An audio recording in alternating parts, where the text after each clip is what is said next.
자, 오늘 그 창세기 3장 22절부터 24절을 읽으면서 김성훈 집사님, 그 분명히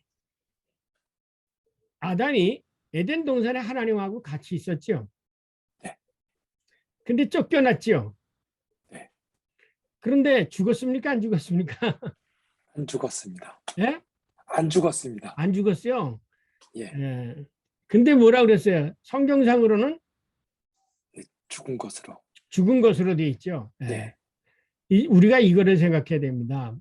성경으로 생각하는 거하고 우리가 이 세상에 있는 생물학적으로 생각하는 거하고는 같지가 않다. 예?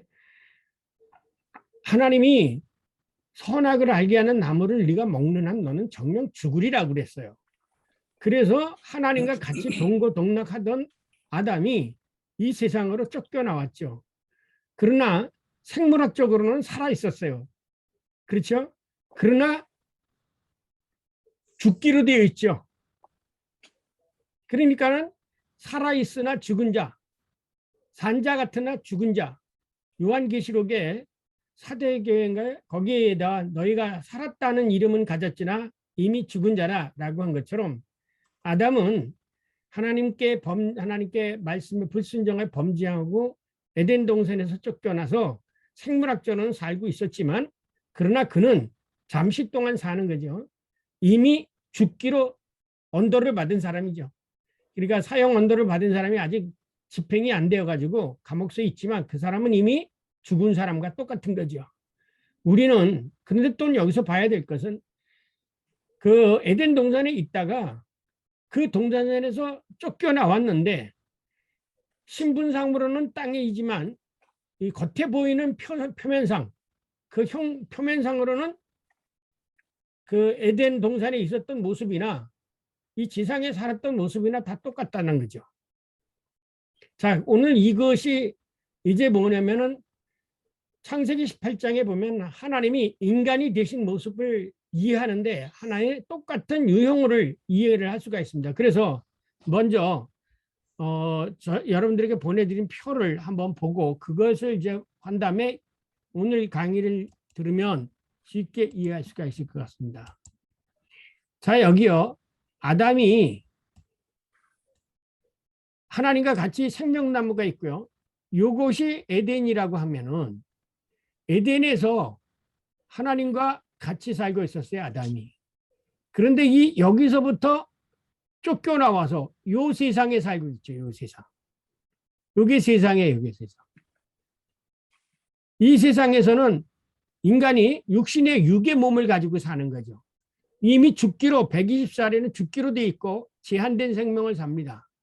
자, 이것을 보게 되지만 아담이 에덴에서 있을 때는 여기 하나님 나라의 에덴에 있을 때는 어떻습니까? 생명이 있었죠. 그 다음에 땅에 있을 때는 이 땅에 있을 때는 살아있는 것 같지만 이미 죽은 자죠. 그렇다면 여기 하늘에서 이 땅으로 되었다는 것은 하늘에 있을 때 에덴에서 이 땅으로 쫓겨났다는 것은 뭐냐면 영적 실체가 육적인 실체로 낮아졌다는 거죠. 에덴에서 땅으로 추방됐다는 것은 여기서는 보이지 않는 영적인 세계예요. 그 영적인 세계에서 보이는 육적인 세계로 추방이 되어졌어요. 그러므로 말미암아 여기에 있었던 생명을 잃어버리고 여기에 있는 이 세상 죽음, 한정적으로는 살아있지만 죽은 거죠. 그래서 여기 살아있는 것 같으나 죽은 자다. 우리의 인생은 하나님께서 우리들에게 성령으로 부활하지 않는 한 살아있는 것 같으나 다 죽은 자예요. 이게 아담 이후의 자손이거든요. 그런데 오늘 이제 18장에 영적 실체, 하나님이 인간이 되시는 사건들이 나타나요. 요거를 이해하면 예수 그리스도의 인카네이션을 이해해요. 자, 보세요. 요게 영적인 세계예요. 이게 영적인 세계인데 그 다음에 영적인 세계와 인간의 세계 두 개를 동시에 가지고 있는 거. 영적인 생명과 육적인 실체의 영역. 이것이 뭐냐면 천사의 영역이에요. 천사의 영역. 예. 천사의 영역이 있고 혹은 또 이 영역이 뭐냐면 사탄 마귀의 영역도 바로 요거예요. 그러니까 사탄 마귀는 우리들이 살고 있는 이 보이는 세계와 하나의 영적인 세계의 중간 세계, 이것이 천사와 사탄 마귀가 거하는 세계예요. 만약에 이것을 요거 그리고 이걸 이렇게 둘로 나눠서 천사와 사탄 마귀를 나눠 놓으면 옛날에 그 얘기했던 4차원의 세계가 되는 거고, 요거까지를 다 합쳐서 이 지상의 세계를 과거 현재를 미루어 있으니까 이게 바로 5차원의 세계가 되는 겁니다. 그래서 오늘 공부할 교재에 보면 창세기 18장에 아브라함이 앞에 천사 3사람이 나타났다고 그러는데 그 천사 3사람이 왜 3사람이라고 되어 있죠. 이게 이 천사는 이쪽에도 속하고 이쪽에도 속할 수 있는 거예요.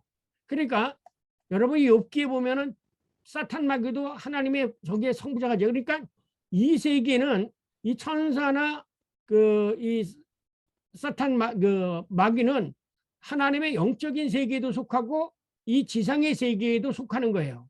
그래서 여기에 마귀가 인간을 지배하게 되면 뭐 귀신 들린 사람이 되어지고, 이 하나님의 영이 우리들에게 임하게 되어지면 이건 성령 받은 사람이 되어지고, 그래서 이 세상에 있는 사람들은 요 사탄이나 천사의 지배를 받게 되어집니다.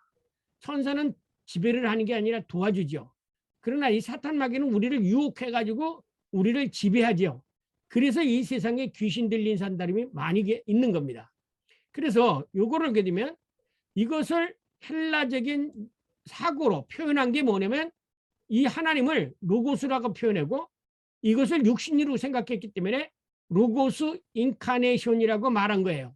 요거는 헬라적 표현이에요. 로고스 인카네이션이라는 것은 헬라적인 표현이지 히브리적인 표현은 아닙니다. 예.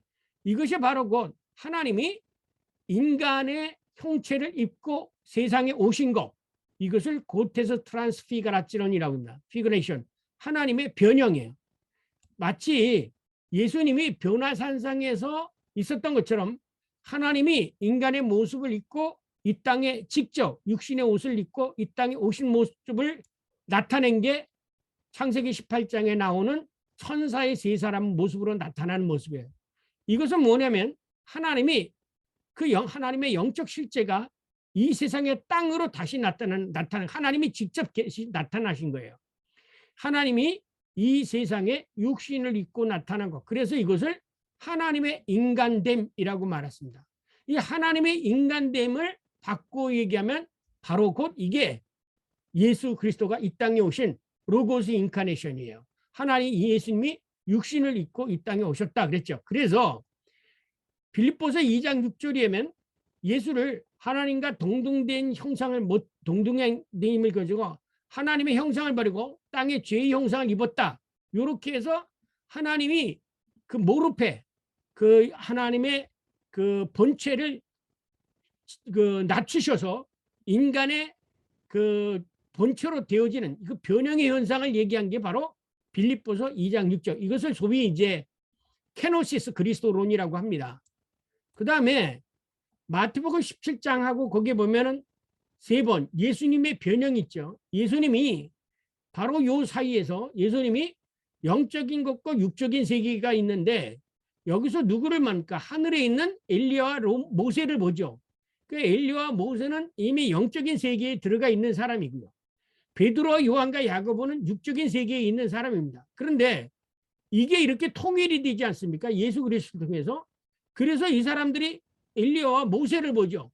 예수님이 이렇게 얘기하고 예수님이 있다. 그러다가 벼랑 안에 갈라지니까 이 사람들이 안 보이고 예수님만 보이게 해지죠. 구름 사이가 갈라지면서 벼랑 안에 이는 내 사랑하는 아들이니 너희는 저의 말을 들으라 라는 하나님의 음성이 들려옵니다. 바로 이것은 예수의 변형이고 이 예수의 변형을 하나의 유형론적으로 앞서서 제시해 주신 게 뭐냐면 창세기 18장에 나타나는 하나님의 인간되심이에요. 그래서 여기 보면은 예수가 영적 실체가 되었던 분이 육적인 모양이 영적 실체가 되고, 그러니까 예수가 여기에 속했다가 이렇게 여기 갔다가 또 여기 있다가 이게 갈아지고 이렇게 되어지니까 그러니까 예수님은 이 두 가지 영역이 있죠. 육적인 몸이 영적인 몸이 됐고 영적인 몸이 다시 육적인 몸이 이 두 가지를 다 하는 거죠. 육적인 모양이 영적 실체가 되고 영적 실체가 다시 육적인데 이것을 가르쳐서 예수의 변형이라고 해요. 변모산이라고 그러죠. 마태 변모산이라고 그러죠. 우리는. 그래서 요 이야기를 베드로 후서에 보면 베드로가 마지막 유언으로 요 이야기를 한 내가 거룩한 산에서 하나님의 음성을 들었다. 그때 구름 사이에서 이는 내 사랑하는 아들이요 내 기뻐하는 자라는 소리를 내가 들었다. 너희들은 꼭 기억하라. 예수가 하나님의 아들이다. 이거를 예수님이 베드로가 유언으로 남기고 갑니다. 그거 출애굽기 아니죠. 베드로 후서를 보시면 2장에 그 유언이 나타납니다. 근데 뭐 그렇다면 예수의 부활은 어떤 거냐? 예수님이 이 땅에 사셔가지고 부활의 세계는 바로 여기예요. 여기 똑같이 있었던 것처럼 부활의 세계이기 때문에 부활의 세계에서는 나타났다가도 보였다가도 안 보이고 보였다가 안 보이고 안 보였다 보이고이죠. 그래서 이것은 예수님의 부활의 세계는 요 영적 세계와 이 육적인 세계가 같이 만나는 요 세계, 천사들이 거는 것과 같은 똑같은 그 세계에 계시다가 승천하시면서 완전히 하늘로 올라가십니다. 그렇기 때문에 여기서 예수님이 하나님이 인간의 모습을 온 것처럼 인간이 또 하나님과 같이 되어지는 거, 하나님의 세계로, 하나님의 세계에서 이 땅에 오신 것처럼 이 땅에서 하늘로 다시 올라가는 거, 이것이 부활의 세계라는 거죠. 이것이 인카네이션이라면 이것이 부활이고, 그렇기 때문에 전에도 제가 얘기했죠. 부활에서 인카네이션을 얘기하고 또 올라가셨기 때문에 다시 또 성령을 통해서 똑같은 방식으로 이 땅에 오시는 거. 그렇기 때문에 올라가신 분이 에베소서에 보면 올라가셨다는 분이 곧 오신 분이요. 오셨다 하는 것은 그분이 곧 올라가신 분이다. 에베소서에 그렇게 말하고 있는 것입니다. 다시 말해서 부활한 그 예수님은 육적인 실체가 영적인 실체가 되는 게 이게 부활이에요. 부활체라는 것은 바로 요한은 영적인 실체와 그 다음에 육적인 실체가 함께 있는 거. 이게 부활이에요. 그래서 예수님은 부활하셔서 엠마오로 가는 제자들에게 나타났다가 사라지고 또 먹을 것을 주셨을 때 잡수시고 그랬죠. 그러다가 마지막으로 육적인 실체가 완전히 영적인 실체로 올라가 버리는 거. 이게 뭐냐면 승천인데 여기 보세요. 아담이 여기에 있다가 이렇게 왔다면 예수님은 이 세상에 있다가 이렇게 올라가는 거죠. 그래서 사도 바울이 이거는 육의 몸 첫 번째 아담, 요거를 에스카톤 아담, 프로토 아담, 에스카토 아담이라고 하는데 이 프로토 아담하고 에스카톤 아담하고는 전적으로 반대 방향이죠.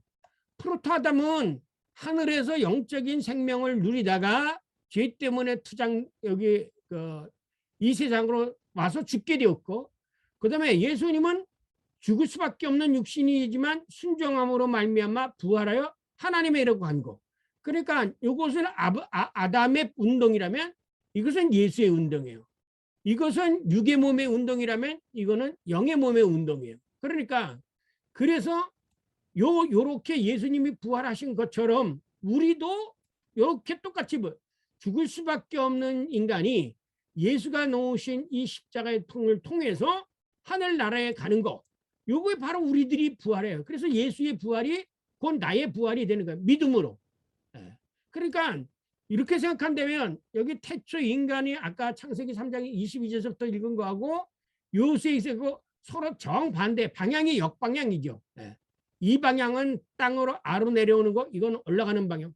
예수님이 부활하신 것처럼. 그래서 너희가 살아서 나를 믿는다면 영원히 죽지 않니. 우리들에게도 이 길이 열린 거예요. 이 길이 뭡니까? 이게 바로 십자가의 길이죠. 그래서 우리는 이때 이 모양으로 살아있다면 이거는 죽을 수밖에 없는 존재예요. 그러나 이 모양으로, 그래서 예수님이 와서 하나님이 오셔서 이 길을 열어놓는 것을 미리 보여주시기 위해서 하나님이 아브라함에게 인간의 모습으로 나타난 거예요. 그래서 이것을 하나님의 인간 되심, 이것을 이제 그 당시 그 요한복음은 헬라적인 표현으로 로고스 사상이라는 것은 아시겠지만 히브리에는 로고스 사상이 없어요. 하나님이 말씀하시는 거죠. 그러니까 이 로고스가 육신이 되었다라는 요 표현으로 한 것입니다. 그런데 예수님이 부활할 것을 미리, 부활의 세계가 있다는 것을 미리 보여준 게 이게 변화산에서의 예수의 모습인 겁니다. 지금 우리는 이 상태에서 이 상태로 가야 돼요. 이 상태에서 가는 것은 뭐냐? 여기에 있는 예수 그리스도의 십자가의 죽음과 부활을 믿으면 예수님이, 그래서 나는 길이요 진리요 생명이다. 생명, 요걸로 가는 길, 진리로 가는 길, 이게 예수이기 때문에 예수를 통하지 않고는 우리가 부활하거나 생명에 이를 수 있는 길이 없는 겁니다. 이거를, 이런 사실을 사변적으로 형이상학적으로 만들어 놓으면은 이게 예수를 믿지 않아도 돼요. 그러나 이것을 사변적으로 넣지 않고 역사적 사실로 되게 되면 예수를 믿지 않고는 이 방향으로 갈 수가 없는 겁니다. 자, 이거를 이제 기억하시고 본문으로 들어가면서 말씀을 드리겠습니다. 자, 지난 시간에 역사의 하나님을 히브리 사람들은 어떻게 인식할 수 있었는가 9절. 한마디로 얘기하면 제가 여러분에게 인격체가 뭔가라는 걸 한번 생각해 보시라고 그랬잖아요. 인격이라는 것은 히브리 사람들에게 있어서는 말이에요, 말. 그러니까 그 사람의 언행을 보면서 그 사람의 인격을 생각한다는 것은 특별히 이스라엘 사람들은 말이에요. 그러니까 인격적인 하나님이라고 할 때 우리들에게 생각하는 것은 가장 1차적으로는 말씀하시는 하나님이에요. 그 영적 실체를 역사 속에서 경험하게 되어지는데 그 영적 실체의 경험을 아브라함이 경험을 하죠. 그게 뭐냐면 창세기 18장에 나오는 얘기하죠. 어느 날 앞에 세 사람이 지나가고 있었는데 아브라함이 보고 이상하다. 그래가지고 그 사람들을 영접해서 발을 씻게 하고 해서 상쾌하게 돌아가십시오. 내가 저 손님들에게 먹을 것을 장만하겠습니다. 라고 했죠. 근데 그 세 사람이 누굽니까? 천사였죠. 근데 천사라는 말로 했지만 실질적으로는 뭐냐면 하나님이에요. 인간이 되신 하나님이에요. 이와 같이 아브라함이 보이지 않는 하나님, 곧 영적 실체를 만나는 방법은 다양하다. 그러나 분명히 공통되는 점은 이 보이지 않는 영적 실체이신 하나님과 아브라함이 직접 만났다는 거예요. 직접 만났다는 거예요. 그래서 히브리 사람들의 인식 방법은 철저하게 하나님의 계시에 의한 감각적 경험을 주장합니다. 이게 실질적인 경험. 하나님이 직접 먼저 사람들에게 나타나시고 말씀하시고 보여주시는 그런 하나님의 존재를 경험함으로 인해서 하나님을 인식하게 되는 거죠. 그래서 나중에 나오겠지만 우리가 만난 하나님은 우리가 본 바요, 만진 바요, 들은 바요 그렇게 말하게 되죠. 그것은 뭐냐면 하나님을 어떤 추상적으로 형이상학적으로 만난 게 아니라 직접 하나님을 말씀을 듣고 눈으로 보고 그렇게 하나님을 만난 것이 바로 이스라엘 사람, 히브리 사람들의 하나님의 경험이에요. 그러니까 직접 경험이죠. 형이상학적인 어떤 철학적 경험이 아닙니다. 그래서 태초에 있는 생명의 말씀에 관해는 우리가 들은 바요, 눈으로 본 바요, 자세히 보이고 우리로 만진 바라 이렇게 말한 것은 뭐냐면 하나님을 어떤 형이상학적으로 만난 게 아니라 실질적인 삶 속에서 실질적인 경험을 통해서 만났다는 거예요. 하나님을. 그래서 히브리인들에 있어서 하나님의 인식 방법은 시각과 감각을 통해서가 아니라 청각, 말씀을 들음으로 인해서 하나님을 만나죠. 전에도 말씀드렸지만 모세야 모세야. 모세가 하나님을 부르는 소리를 들었죠. 사무엘아 사무엘아. 사무엘이 들으는 소리를 들었죠. 그렇게 이 말씀을 걸어오시는 것. 재원아 재원아 하고 하나님이 그 말씀을 재원이를 부르면서 걸어오시는 것 속에서 하나님을 만난다는 거예요. 그러면 지금 어떻게 만나느냐? 성령이 그 하나님의 말씀을 가지고 우리를 부르십니다. 성령이 우리 하나님의 말씀 가지고 우리를 부르세요. 여러분이 기도하다가 그런 거 못 느끼셨는지 모르지만 그런 것이 자주 일어납니다. 성경을 기도하는데 벼랑간에 생각하지 않게 성경 구절이 생각이 나요. 그런 경우를 몇 번 경험하고 그런 적이 있었는데 바로 그런 겁니다.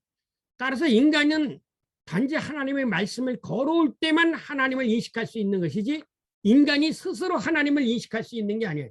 하나님이 인간을 스스로 인식할 수 있다고 고행을 하고 뭐 수도원에 들어갔던 게 중세 스콜라 신학이죠.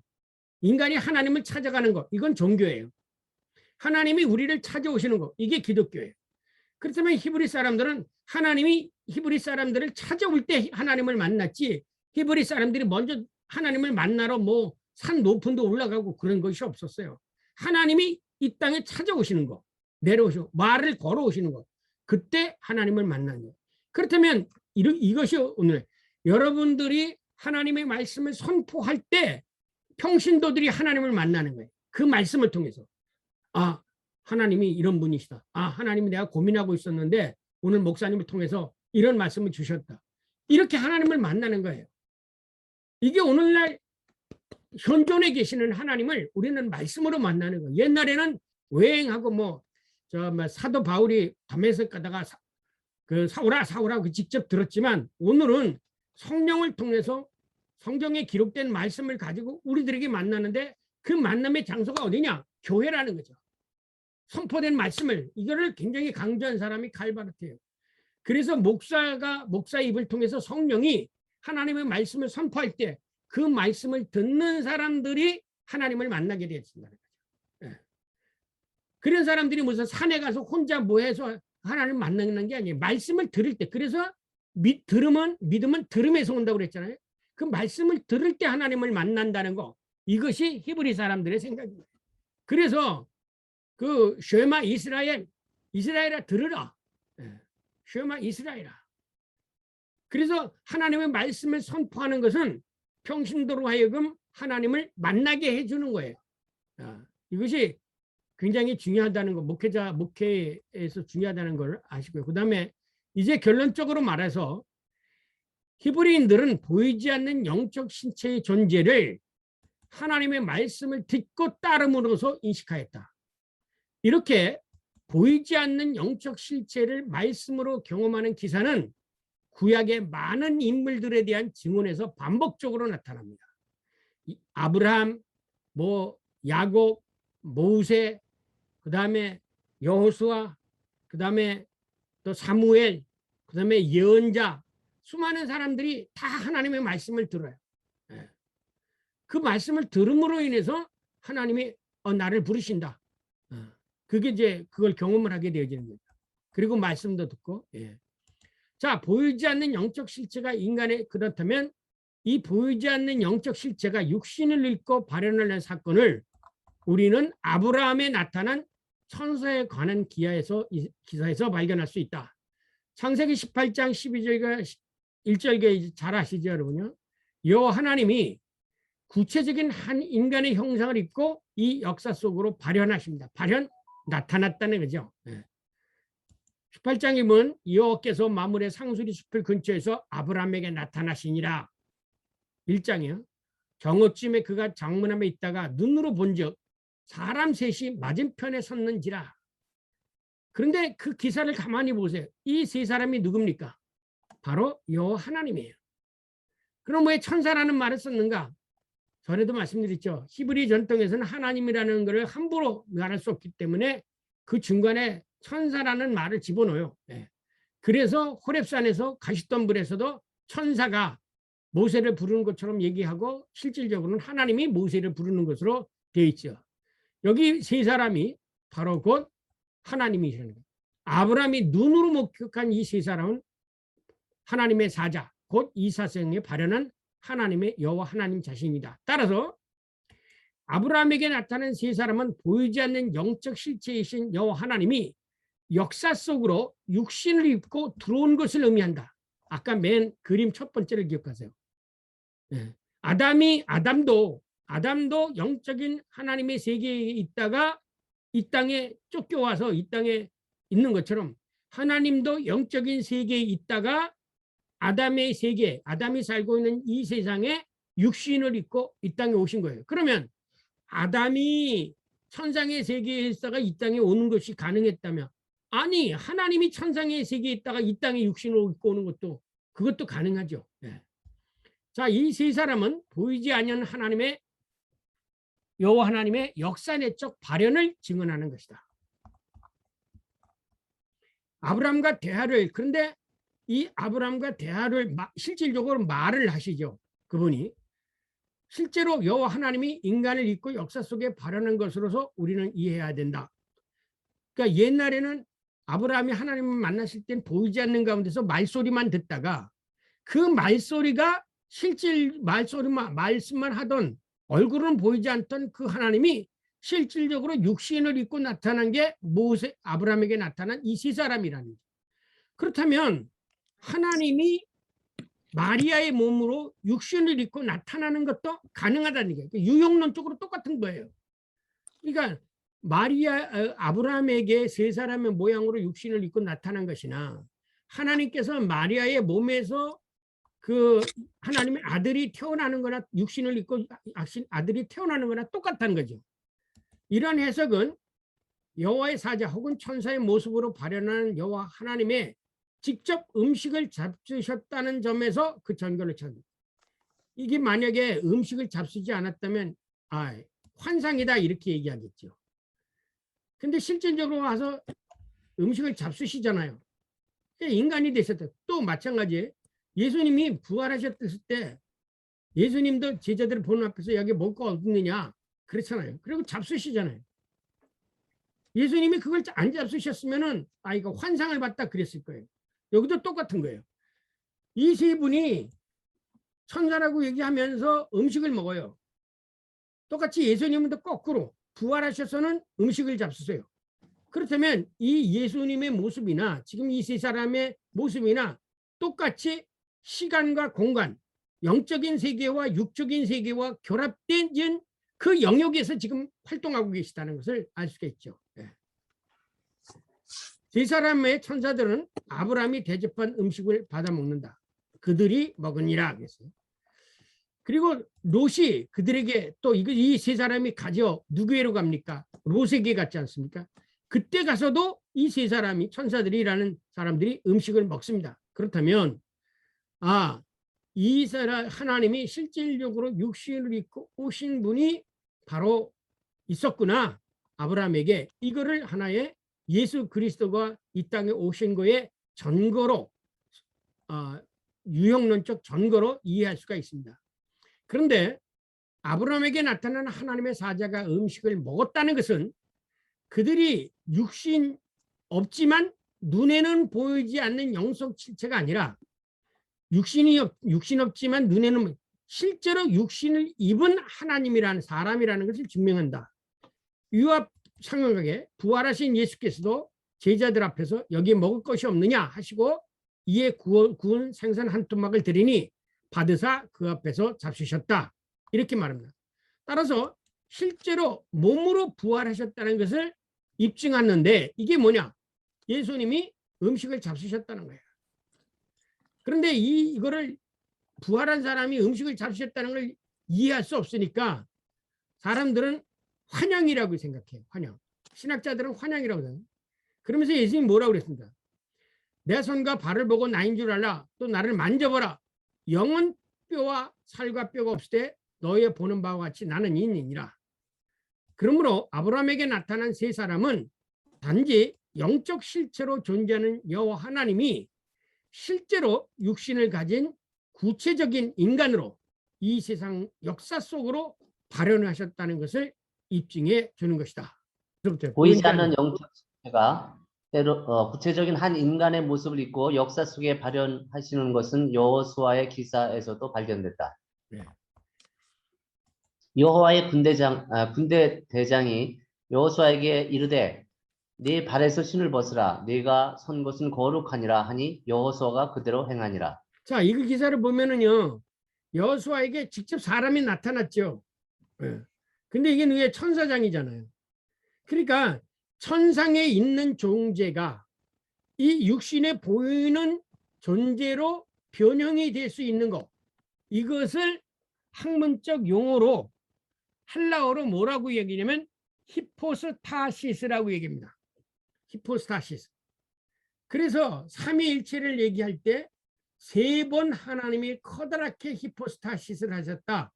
천상의 영적 존재가 보이는 육적인 존재로 나타나셨다. 그래서 이것을 이제 라틴어에서는 프로소폰이라고 번역을 해버린 거예요. 이 히포스타시스를 라틴어로 프로소폰. 프로소폰이 뭐입니까? 가면이지, 가면. 그래서 삼위일체라는 것을 드라이페르손이라고 아니고 드라이페르손이라고 해요. 3인 일체, 하나는 한 분 하나님, 이렇게 얘기를 했어요.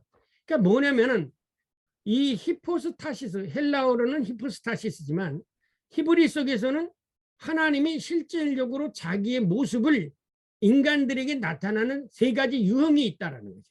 유형이 자기의 모습을. 근데 실질적으로 여호수아도 군대 장관을 만나잖아요. 보세요. 똑같이 이 말 어디서 듣던 얘기죠? 네 발을 벗으라. 거룩한 것이다. 호렙산에서 모세가 하나님 앞에 만났을 때 하나님이 하신 소리예요. 그러니까 뭐냐면 이 여호수아 군대 장관은, 여호와 군대 장관은 천사장으로서 영적 존재가 실질적으로 우리들이 눈으로 볼 수 있는 이 형상, 이 모형을 모양을 변형을 해서 나타났다는 거죠. 그래서 이것을 트랜스피구라시온, 변형이라고 말합니다. 변형, 몸을 변형시켜가지고 하나님이 인간의 몸으로 변형되어서 나타났다. 자, 계속해서. 이 기사에서도 여호수아는 자신과 대면하여 이야기하는 대상을 구체적인 한 사람으로 목격한다. 이러한 대화를 고려해 볼 때 보이지 않는 영적 실체가 구체적인 한 인간의 모습을 입고 이 역사의 현장 속으로 발현할 수 있다는 것을 우리는 인식할 수 있다. 이 사실이 예수님의 부활 기사에서는 역으로 증언되고 있다. 즉 보이지 않는 영적 실체가 육신을 입고 이 역사 속으로 발현하는 것이 아니라 그 반대로 죽을 수밖에 없는 인간의 몸이 보이지 않는 영적 실체의 몸으로, 곧 영의 몸으로 부활할 수 있다는 것을 예수 부활 기사는 증언하고 있다. 자, 보이지 않는 천사와 같은 영적 실체가 보이는 인간의 모습으로 올 수 있다면, 반대로 인간이 보이는 인간의 육적인 실체가 보이지 않는 영적인 실체로도 갈 수 있다는 거죠. 반대도 역도 성립되는. 그럼 아까도 얘기했지만 천사가 하나님이 인간의 모습을 입고 오는 것은 위에서부터 아래로 오는 그러한 변형이라면, 인간이 부활하는 것은 뭐냐면 죽을 몸이 죽지 않을 영적 실체로 변형되는 거라고요. 그 변형되는 것을 사도 바울은 이 썩을 것이 썩지 아니할 것을 덧입는다, 그렇게 말한 거예요. 변형되리라. 그 변형되리라고 그랬어요. 순식간에 변형되리라. 그래서 고린도전서 15장 45절 이하에 보면 이 썩을 것이 썩지 아니할 것으로 변형바뀌리라. 변형, 트랜스피구라시온 된다 이거죠. 변형되는 육의 몸이 영의 몸으로, 영의 몸이 육의 몸이 되는 것이, 이게 천사가 이 땅에 탄생하는 거, 하나님이 이 땅에 오신 모습이라면 이 육의 몸이 영의 몸이 되는 거, 이것이 부활인 거예요. 이것이 부활인 거예요. 그러니까 영의 몸이 육의 몸으로 되어진 것에 대한 최초의 모양이 아담이었다면, 육의 몸이 최초로 영의 몸이 되어지는 사건을 보여준 게 예수 그리스도의 부활이죠. 그래서 아담을 프로토 아담이라고 얘기하고 예수를 에스카톤 아담이라고 얘기하는 거예요. 이게 반대 방향이죠. 반대 방향. 아까 화살표 보신 것처럼. 자, 그러면 육신이 영적 실체로 부활한 것이 바로 예수의 부활체다라는 거죠. 자, 계속해서. 첫사람 아담은 생명이 되었다는 것 같이 마지막 아담은 살려주는 영이 되었나니, 그러나 먼저는 신령한 사람이 아니요 육의 사람이요 그 다음에 신령한 사람이니라. 이게 로마서 고린도서 15장 4절. 이러한 증언을 통하여 사도 바울은 최초 인간 아담과 마지막 아담 예수 그리스도의 인격 혹은 생명체의 차이점을 명백히 설명하고 있다. 한마디로 말하면 최초 인간 아담의 생명과 부활하신 예수 그리스도의 영원한 생명은 그 본질에 있어서 결코 동일하지 않다. 사도 바울이 최초 인간 아담과 마지막 아담 예수 그리스도를 각각 모든 인간의 대표자로 증언하면서도 최초 인간 아담에 대하여는 한 사람으로 말미암아 죄가 세상에 들어오고 이와 같이 모든 사람이 죄를 지었으므로 사망이 모든 사람에게 이르렀다고 증언하고 있다. 그러나 그는 예수 그리스도에 대하여는 한 사람 예수 그리스도의 은혜로 말미암은 선물은 은사는 많은 범죄로 말미암아 의롭다 하심의 이름이니라. 즉 첫째 아담에 대하여는 육의 몸으로 표현하고 그의 생명에 대하여는 생명으로 표현한 반면에 부활하신 예수 그리스도의 몸에 대하여는 영의 몸으로 표현하고 그의 생명에 대하여는 살려주는 영으로 표현한다. 최초 인간 아담과 예수 그리스도는 단지 개별적인 한 사람이 아니라 모든 인간을 대표하는 집단 인격체이다. 이러한 의미에서 이 세상에 있는 모든 인간들은 아담이나 예수 그리스도 중 어느 한 인간 모형에 속하게 된다. 개별적인 모든 인간들은 아담이라는 인간 모형에 속하든지 아니면 예수 그리스도라는 인간 모형에 속한다. 둘째로 최초 인간 아담과 마지막 아담 예수 그리스도는 모두 하나님의 형상에 따라서 지음받은 혹은 태어난 존재이다. 예. 셋째로 최초 인간 아담과 마지막 아담 예수 그리스도는 모두 하나님의 영에 의해서 창조되고 세상에 오신 분이시다. 하나님의 생기에 의한 최초 인간 아담의 창조처럼 예수 그리스도께서는 하나님의 영, 곧 성령으로 잉태되었음을 증언하고 있다. 넷째로 최초 인간 아담과 마지막 아담 예수 그리스도의 진료는 모두 흙, 더 자세히 말하면 육신과 육체이다. 이상 살펴본 바와 같이 최초 인간 아담과 마지막 아담 예수 그리스도의 두 인간 모형은 유사점을 가지고 있지만 다만 사울은 여전히 차이점을 증언하고 있다. 첫째로 사도 바울은 첫사람 아담을 생명, 곧 살아있는 생명체로 그리고 마지막 아담 예수 그리스도를 살려주는 영으로 구분한다. 자, 여기 즉 보면 최초 인간 아담 히브리라 보시면요. 에이스 푸시케 소산이라고 얘기하고요. 여기서는 푸노이마, 여기 푸시케하고 소포요엔, 여긴 살려주는 영이래요. 똑같이 에이스, 인투예요. 인투라는 것은 네페시 하야라는 것이 이 네페시 하야라는 말을 그 헬라어로 거치면 에이스, 인투, 푸시케, 소원 그 영에서 그러니까 육체 안에서 살도록 그리고 에이스 영으로 살리는 이런 뜻이거든요. 소 이거는 능력이 살리고 살도록 하는 푸노이마 소포요온 그리고 이거는 소산 조산 푸시케 조산 그 육체 안에 살아 있는 거고 이거는 그 영으로 살리는 것 이렇게 구분이 되는 그러니까 여기는 하나의 수동적으로 그냥 살아 있는 거고 상태적인 이고 요거는 거기에다가 생명을 주는 그런 영이에요. 예. 즉 최초 인간 아담은 육의 사람이고 부활하신 예수 그리스도는 신령한 몸이다. 예. 둘째로 사도 바울은 첫사람은 땅에서 났으니 흙에 속한 자이거니와 둘째 사람은 하늘에서 나셨느니라. 그렇다면 하늘에 속한 형체, 바꿔 말하면 부활하신 예수님의 몸은 구체적으로 어떠한 몸인가? 자, 이 점을 보시게 되어지면 여기 예수의 부활이요. 예수의 부활은 태어났을 때부터 여기서는 성령 하나님의 그 푸노이마 이 아담에는 생기를 불어넣는데 죄를 지으심으로 해서 영이 떠난 육의 몸으로 되어버렸죠. 육의 몸이 되어버린 거예요.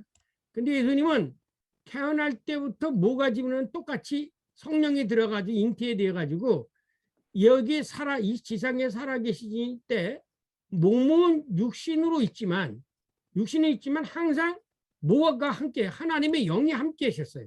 그래서 예수님에게 생은 이름을 임마누엘을 한 것은 예수님이 이 땅에 있을 때 영이 함께 하셨어요. 그런데 여기 있을 때는 아담이 이 지상에 나와서 살아있을 때는 성령이 없어요.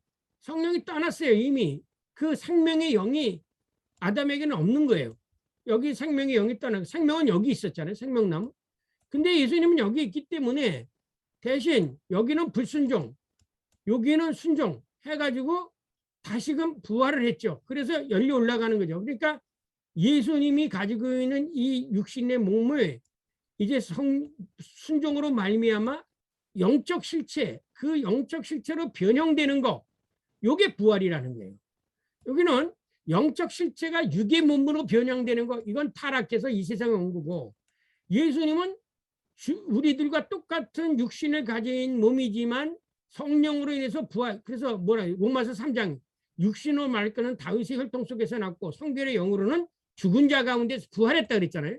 그런 것처럼 성령이 이 죽은 자를 이게 성령이 들어가서 죽은 자를 살림으로 만들면서 육의 몸이 영의 몸으로 되는 거예요. 여기서는 영의 몸이 육의 몸이 됐고 여기서는 육의 몸이 영의 몸으로 바뀐 거예요. 그러니까 아담의 방향과 여기는 정반대가 되는 거죠. 부활의 모습. 그렇다면 우리가 아담의 타락의 기사를 인정한다면 예수의 부활의 기사도 정반대에 있기 때문에 똑같아요. 그런데 유사점이 있지 않습니까? 예수님도 성령으로 잉태됐고 아담도 성령으로 생기를 불어넣어서 났어요. 그렇지 않습니까? 그 다음에 아담도 육신을 하나님의 형상으로 지음을 받았죠. 그 다음에 예수 그리스도도 하나님의 형상으로 지음을 받았어요. 그러니까 인간이라는 인간성의 밑에서는 아담과 예수 그리스도가 똑같아요. 그런데 한 가지 생명의 영이 없는 거예요. 여기는 생명이 있고 죄로 인해서 여기에 빠졌고 순종함으로 이게 다시 되찾아졌고 요거 차이가 이 아담과 예수 그리스도예요. 그래서 지금도 아무리 세계 신학이 뭐 발전되고 뭐 세계 그 어느 누구가 와도 부활을 부인하는 기독교는 부활을 부인하는 신학자가 있다면 그건 신학자 아닙니다. 그 사람은 기독교 아니에요. 부활을 인정할 때 이것도 인정이 되어지는 거. 이 오늘 얘기한 예수님의 하나님의 인간 되심도 인정하고 예수님의 변화산성도 인정되어지는 거. 다 이것끼리는 다 연관성이 있는데 이거를 부인하면 이것도 부인되고 이것도 부인되고 이것도 부인돼요. 이거를 부인하면 이것도 부인되고 이것도 부인되고 이것도 부인돼요. 그러니까 창세기 18장에 하나님이 인간이 되셨다는 것을 부인하면 예수 그리스도도 부인이 되는 거, 예수 그리스도가 다시 하나님으로 간다는 것도 부인이 되어버린 거예요. 변화산에 있는 것도 부인이 되고. 그래서 마치 이거는 어떤 현상이 생기냐면 이 넷 중에 하나만 부인하면 다 부인이 되고 이 넷 중에 하나만 인정을 해도 다 인정을 할 수밖에 없는 그런 현상이 성경에 있다는 거죠. 그렇기 때문에 성경은 창세기에서부터 요한계시록까지 통일성을 갖는 거예요. 이 점에 있어서. 그런데 많은 사람들이 신학자들이 자구를 가지고 뭐 통일성이 있느냐 없느냐 따지는데 그거는 성경을 너무 가볍게 보는 거라고 생각합니다. 너무 편협적으로 보는 거라고 생각이 됩니다. 자, 그렇다면 우리가 부활한 몸은 어떻게 되느냐? 아까 하나님이 똑같죠. 하나님이 육신을 입고 이 땅에 오셔서 육신의 몸을 입고 이 땅에 나타나신 것처럼 이 거꾸로예요. 거꾸로. 이 육의 몸이 벗어버리고 영의 몸으로 변화되는 거. 이게 우리가 부활할 몸이에요. 육의 몸을 벗어버리고 영의 몸으로 변형되는 거. 이게 부활의 몸이에요. 그러니까는 천상에 있었던 거하고 이 땅에 왔던 거하고 똑같은 거죠. 반대 방향으로만 생각하시면 돼요. 자, 김지현 목사님 읽어주세요. 그렇다면 하늘에 속한 형체, 바꾸어 말하면 부활하신 예수님의 몸은 구체적으로 어떠한 몸인가? 곧 부활하신 예수님의 몸은 우선 혈과 육을 가지지 않는 몸이다. 네, 혈과 육이 가지는 때 이게 뭐예요? 영의 몸이라는 거죠. 혈과 육의 몸이 아니에요. 네. 따라서 하늘에 속한 형체는 이 피조물의 진료와 전혀 다른 그 어떤 것, 곧 다른 생명을 살려주는 영의 몸이라는 것이다. 전자는 흙에 속한 자의 형상이고 후자는 하늘에 속한 이의 형상을 입게 된다. 따라서 부활하신 예수님의 몸은 살려주는 영적 실체이다. 내 살을 먹고 내 피를 마시는 자는 영생을 가졌고 마지막 날에 내가 그를 다시 살리리니 내 살은 참된 양식이요 내 피는 참된 음료로다. 예, 잠깐요. 자, 지금 전에도 말씀드렸지만 이 성만찬이 이 로마 캐톨릭 교회로 가면서 예수님의 마지막 죽음을 기념하라. 그래서 아남네시스 기념하라는 거기에 포커스를 둬가지고 이 성만찬이 단순히 하나의 제사가 되어버린 거예요. 그러니까 이 돌아가신 날 부모님 돌아가신 날 음식 차려놓고 먹는 것처럼 그런 제사가 되어버려요. 그래서 제사라는 의미에서 미사라는 말이 뭐예요? 제사라는 뜻이에요. 그런데 이거를 보다 더 부활과 연결시켜서 보면 이게 아니라 이게 부활할 사람 하나님의 이 육적인 몸이 영적인 몸으로 됐을 때 가기 위한 양식으로 해석할 수도 있다라는 것입니다. 자, 계속해서요.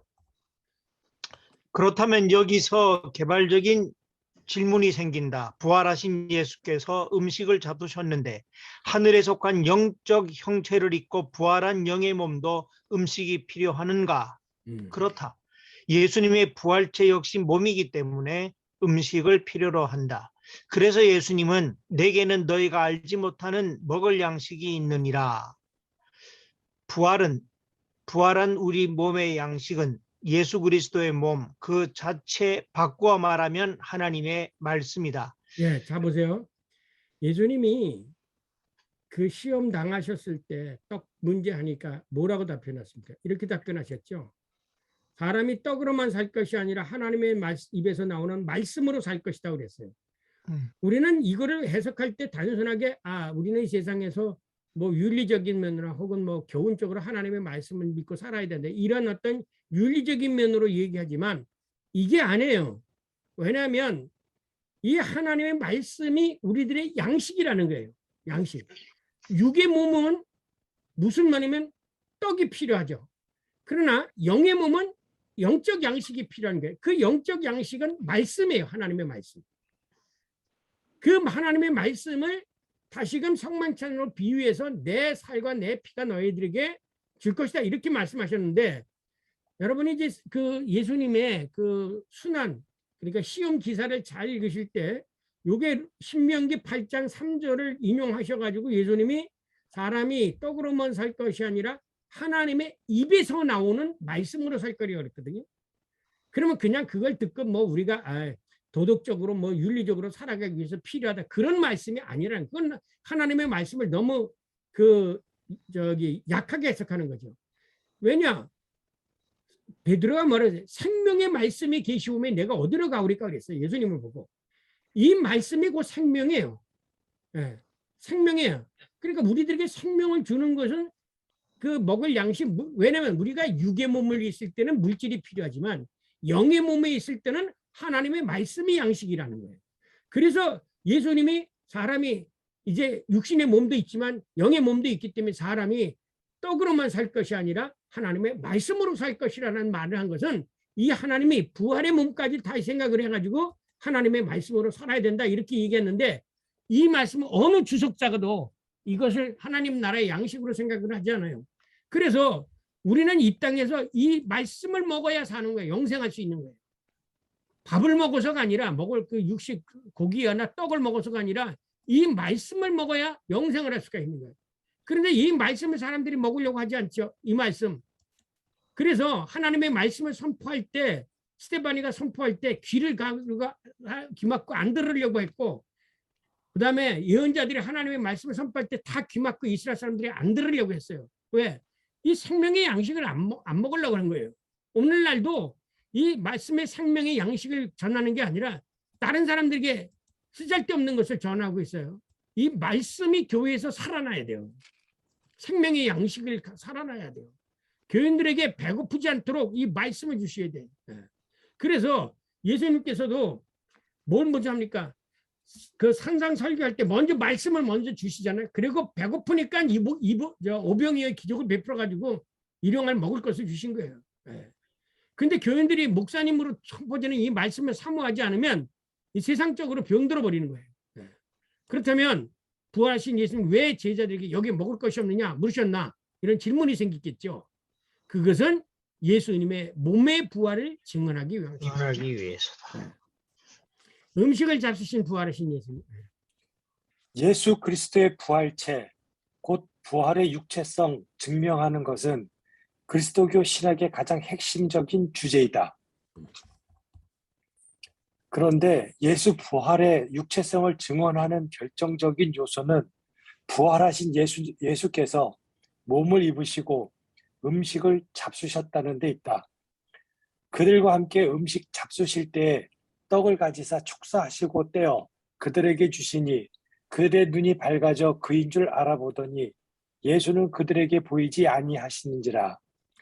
예컨대 볼프하르트, 판덴베르크와 다른 많은 신학자는 신약 성경이 증언하는 예수 부활의 증언 기사들을 단지 빛의 현현, 곧 환영으로 이해하려고 한다. 예. 이 말은 많은 사람들이 예수가 진짜 부활했다고 안 믿어요. 뭐 빛으로 나타났다느니 뭐 영적인 몸으로 환영이라니 이렇게 했지 예수님의 부활의 육체성을 인정을 안 해요. 이게 특히 서구 독일 신학자들이나 뭐 미국 신학자들 마찬가지고 부활의 육체성을 인정하잖아요. 그러나 예수님이 잡수셨잖아요. 이건 분명히 예수님이 부활하신 몸으로 부활하신 거예요. 그렇기 때문에 부활한 몸도 먹을 것이 있다. 필요하다. 그 먹을 것이 뭐냐? 하나님의 말씀이야. 말씀이야. 옛날에 하나님이 먹을 거 주셨잖아요. 뭐 주셨어요? 만나 주셨잖아요. 그게 하늘에서 주신 거라고 그랬잖아요. 하나님이 우리들을 위해서 어떤 양식을 준비해 놓고 계시는지는 천국에 가서 먹어봐야 알겠지만 중요한 것은 우리의 영적 양식을 위해서는 하나님의 말씀이 중요한 거다는 거예요. 예수님이 분명히 말씀이다. 말씀. 사람이 떡으로만 살 것이 아니라 하나님의 말씀으로 살 것이다. 라고. 그것은 뭐냐면 인간의 육체성을 강조하기 위한 것이다는 거죠. 계속해서. 예수님의 부활체가 단지 부활절 이전의 몸 상태로 환생 혹은 더 자세히 말하면 육체로 소생한 것을 뜻하지 않기 때문이다. 네. 자, 우리가 부활을 못 이해하는 것의 첫 번째 요인이 뭡니까? 부활과 환생, 이 세상의 육신의 몸으로 다시 입고 소생하는 거하고 생각하는데 아니라는 거예요. 부활은 절대로 환생이나 소생이 아닙니다. 이 세상으로 다시 돌아오는 게 아니에요. 네. 즉 부활하신 예수님의 몸은 영적 실체의 몸이시기에 시 공간을 초월하여 닫힌 문을 통과하시어 들어가실 수도 있으셨고 제자들과 식사하는 도중에도 갑자기 사라지실 수도 있으셨다. 예수님은 바울이 증언하듯이 영의 몸으로 부활하셨기 때문이다. 부활하신 예수님의 몸은 우리들과 같이 몸의 형태를 가지고 계시지만 육의 몸이 영을 덧입은 영의 몸이기 때문이다. 네.